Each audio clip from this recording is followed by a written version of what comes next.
119 불러, 빨리 119! 잡을 수 있어! 안 돼! 안 돼!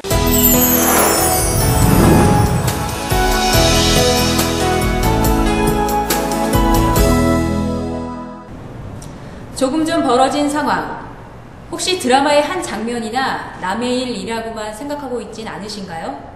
하지만 서울 곳곳을 누비는 구급차 안에선 흔하게 일어나고 있는 일입니다. 이렇게 죽음을 눈앞에 둔 위급한 상황에서도 아주 간단한 조치 하나로 귀중한 생명을 구할 수 있다는데요. 혹시 알고 계셨나요? 심정질환, 평소 정상 기능인 심장이 심질환 및 부정맥 등으로 일시적으로 갑자기 정지된 상태를 말합니다. 이때 체내 혈액순환은 정지되고 뇌와 폐 등 중요 장기에 심각한 손상을 일으키게 됩니다.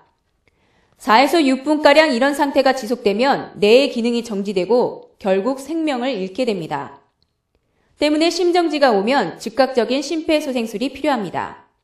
보건복지부의 2008년 심내혈관질환 조사 감시 결과에 의하면 우리나라에서 한 해에 약 2만 명 이상의 국민들이 갑작스런 심정지로 사망하고 있고 공공장소보다 가정에서 많이 발생하는 것으로 나타났습니다. 우리나라의 심정지 생존율은 2.4%, 미국 8.4%, 일본 10.2%에 비해 크게 낮은 수준입니다. 환자가 심정지로 쓰러지는 상황을 옆에서 누군가가 목격하는 경우도 40%에 이릅니다. 그럼에도 불구하고 이를 목격한 가족 또는 이웃이 119 구급대가 도착하기 전까지 심폐소생술을 시도하는 비율은 약 1.4%에 불과합니다. 이런 이유 때문에 일반인들도 심폐소생술을 평소에 익혀 대비해야 한다는 목소리가 커지고 있습니다. 저는 그때 당시 동작역 9호선 동작역 안전관리실에서 근무하고 있었던 고객안전원이었고요. 그때 당시 CCTV 화면에 한 고객분이 열차에서 다른 사람들로 부축을 당해서 끌려 나오는 모습을 목격하였습니다. 일단 상황이 급하다는 걸 인지하고서 바로 개차역을 뛰어넘고 승강장으로 내려가서 상태를 확인해 본 결과 호흡하고 맥박이 멎어 있었습니다. 바로 심폐소생술이 필요하다는 판단이 생겼고요. 신발끈이나 졸라매고 있는 혁띠를 풀고 119 구조대 대원들이 올 때까지 계속 심폐소생술과 인공호흡을 실시하였습니다. 예, 저도 그 소식을 듣고 정말 다행스럽다고 생각했습니다. 무엇보다도 그때 때마침 전달에 사고 당시 전달에 서울시 소방학교랑 강서 소방서에서 응급처치 교육인 심폐소생술 교육을 실시했었습니다.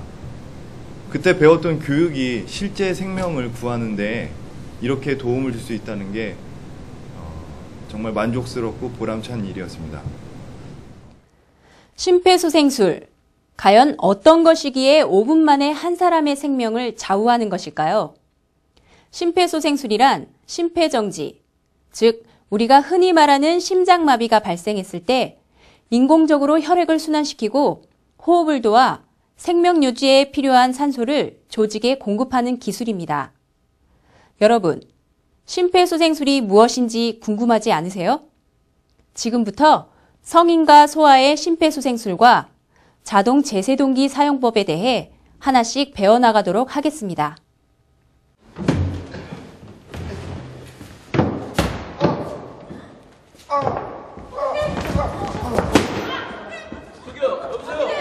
정신 차려! 삼촌 이리 좀 와보세요! 여기 심정지 환자로 의심되는 사람이 있습니다. 환자의 반응이 없고 호흡이 없거나 비정상적인 호흡을 보인다면 심정지 상태로 판단합니다. 다음과 같은 호흡의 경우 심정지로 판단하고 즉시 심폐소생술을 실시합니다. 손을 들어 한 사람을 가리켜 신고자를 지목해 도움을 요청합니다. 우선 환자를 평평한 바닥에 눕힌 뒤 환자의 가슴 옆에 무릎을 꿇고 앉습니다. 웃옷을 벗겨 가슴을 노출해 가슴 압박이 쉽도록 합니다. 여기에 손목과 손의 경계, 바로 윗부분이죠.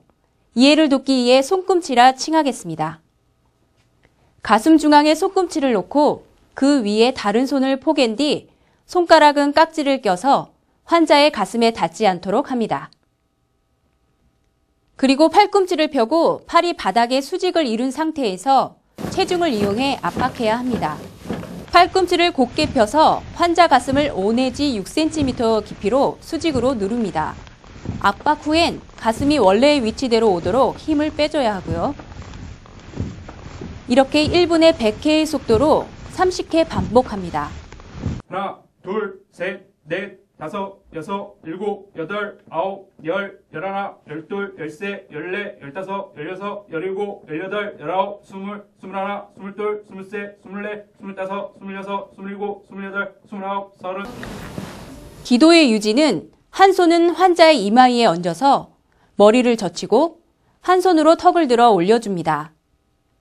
턱, 귓볼, 바닥이 수직선상에 오면 충분히 기도가 유지되었다고 할 수 있습니다.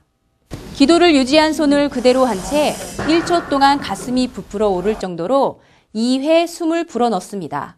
가슴이 상승하는지 확인합니다. 너무 빠르거나 강한 압력의 호흡은 피합니다.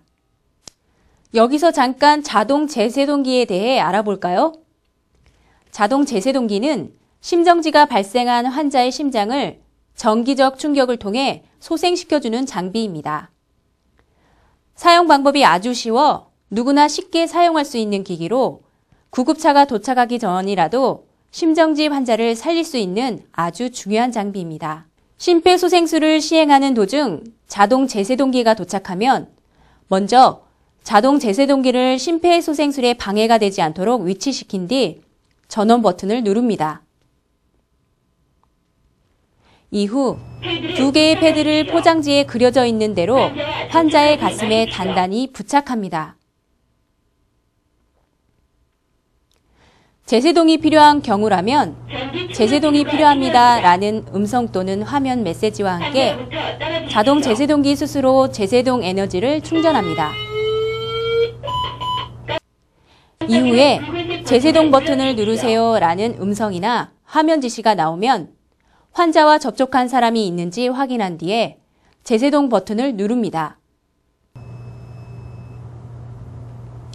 제세동을 시행한 뒤에는 지체 없이 심폐소생술을 다시 시작합니다. 자동 제세동기는 2분마다 환자의 심전도를 자동으로 분석해 제세동의 필요 여부를 알려줍니다. 119 구급대가 도착하거나 환자가 회복돼 깨어날 때까지 심폐소생술과 제세동을 반복 실시합니다. 새로운 지침에서는 한시라도 빨리 심장과 뇌에 혈액을 공급하기 위해 인공호흡보다 우선적으로 가슴 압박을 시행하는 것에 주안점을 두고 있습니다. 일반인 구조자가 인공호흡이 부담스럽기 때문에 심폐소생술 시행을 꺼려하게 되고 또한 인공호흡을 하느라 가슴 압박까지 시간이 많이 소모되는 단점을 보완한 것입니다. 한편 심폐소생술 교육을 받지 않았거나 심폐소생술 교육을 받았으나 인공호흡과 가슴 압박을 자신있게 할 수 없다고 생각하는 사람 또는 인공호흡을 꺼려하는 사람은 가슴만 압박하는 소생술을 시행할 수 있습니다. 인공호흡을 하지 않고 가슴만 압박하더라도 환자의 생존율을 높일 수 있을 뿐 아니라 좋은 신경학적인 결과를 가져올 수 있습니다. 어떤가요? 의외로 어렵지 않으시죠? 다시 한번 되짚어 보도록 하겠습니다.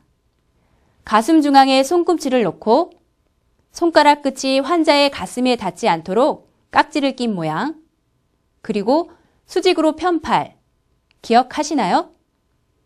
그리고 5 내지 6cm 깊이로 분당 100회의 속도로 30회 실시합니다. 소아의 심폐소생술에 대해 알아보겠습니다. 소아는 1세부터 8세까지의 어린이를 말합니다. 성인과 소아의 차이점은 가슴 압박의 깊이인데요. 소아의 경우 가슴을 5cm 압박하는 것 외에는 성인과 동일합니다. 2008년도 응급의료에 관한 법률에 선한 사마리안 법이라는 면책 조항이 도입되었습니다. 즉, 생명이 위급한 응급환자에게 응급처치를 제공하여 발생한 재산상 손해와 사상에 대하여 중대한 과실이 없는 경우 민사 책임과 상해에 대한 형사 책임을 지지 아니하고 사망에 대한 형사 책임은 감면합니다. 우리나라도 외국과 같이 선의의 구조자를 보호하는 법적 근거가 마련된 만큼 심정지 환자의 소중한 생명을 구할 수 있는 심폐소생술을 적극적으로 시행해 주시기 바랍니다. 심정지 응급처치는 심정지가 발생한 사람을 처음 발견한 목격자의 역할이 매우 중요합니다. 심정지 시 최초의 목격자인 여러분이 반드시 해주셔야 할 3가지. 일단 침착하시고 신속한 119 신고. 신고 후 심폐소생술을 시행하는 것입니다. 누구나 쉽게 배울 수 있는 심폐소생술.